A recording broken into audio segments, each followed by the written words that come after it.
Ethiopian Airlines célèbre la Journée internationale de la femme en envoyant un vol avec un équipage entièrement féminin, d'Addis Abeba, la capitale éthiopienne, à Oslo, celle de la Norvège.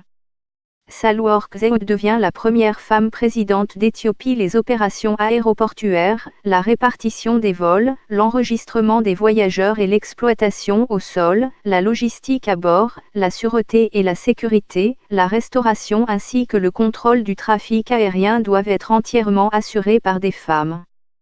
Une femme à la tête de la Cour suprême fédérale d'Éthiopie. En Éthiopie, les femmes brisent le plafond de verre selon Tewolde Gabre-Mariam, directeur général d'Ethiopian Airlines. Cette initiative célèbre les femmes sur un continent où persiste l'inégalité des sexes.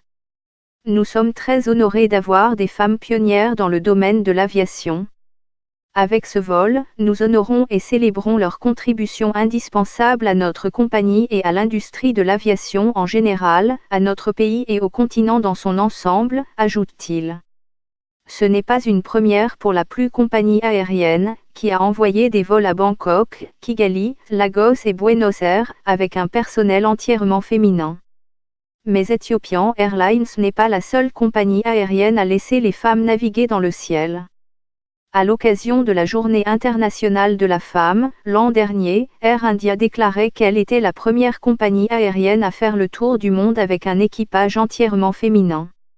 L'année dernière, British Airways a également organisé le plus grand vol entièrement féminin du Royaume-Uni, entre Londres et Glasgow.